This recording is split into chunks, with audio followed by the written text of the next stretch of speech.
Good Friday afternoon. Ups.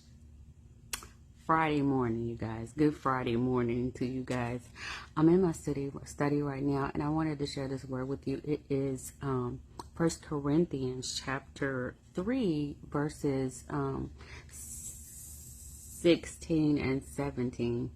And the word of the Lord reads, "Don't you know that you yourselves are God's temple, and that God's Spirit lives within you?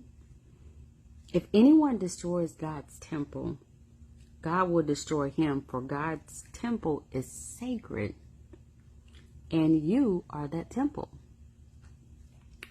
End of the word. So I want to encourage you guys that, sometimes spirits will get on us, and spirits of dissension, spirits of jealousy, spirits of envy, spirits of anger, resentment, all of these spirits that can dwell in your house and in the temple, those things need to be casted out.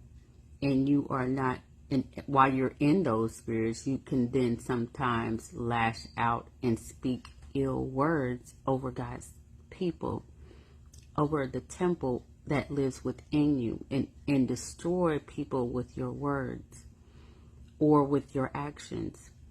When you do that, God's going to then destroy you. It's like what you put out into the earth, it's going to boomerang and come back to you. So we have to be very careful, just like seed time, harvest time. What you sow, so shall you reap. So be careful and be very cognizant not to put your mouth on people because of a season that you entered into their lives, or because only of your limited perception of someone. And you don't know the whole picture. You don't know the whole view. You only got a bird's eye view. Well, no, you only have a grasshopper view, not a bird's eye view, a grasshopper's view. So you can't see the whole picture, and you don't know what's really going on, only your perception. And, when you look at a picture, yeah, you say there's a picture is worth 1,000 words. But that's just only one frame. When you come back out of the frame, and then you don't have the full picture, basically, is what I'm trying to say.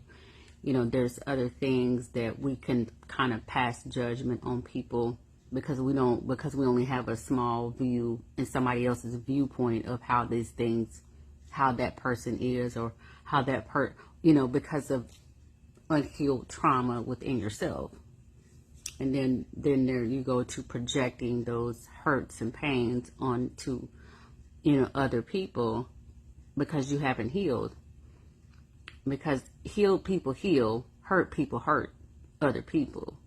So I'm encouraging you guys to, as, Paul said in 1 Corinthians, don't destroy God's people or you're going to get destroyed. We don't think about the consequences of our actions because we are in the heat of our emotions. We are in the heat of our anger. We are in the heat of our frustrations. But I encourage you guys to get quiet, get still. Sometime this weekend, just get into meditation and get in thought and get into your word. And I want you to put on some worship music, and just really sit with some of the frustrations, the pain, the anger, the bitterness that people has subjected you to. And then look inside and say, okay, God, I need you to do a mighty work in me, because I don't want my temple to be destroyed because of what somebody did to me, and now I'm doing it to somebody else, and then they're going to do it, and then the cycle goes on. It's a gift that keeps on giving, anger, hurt, bitterness, resentment, all of these other different things, and we don't want those gifts. We don't want those gifts. We want fruit. Take that gift back to the store. I don't want it. I don't want that gift. Nonetheless, I'm encouraging you guys to get in Corinthians chapter 3, 1 Corinthians chapter 3. Read it, and find out and get some revelation. Okay, you guys have a beautiful Friday, September the 6th day. God bless you. Bye.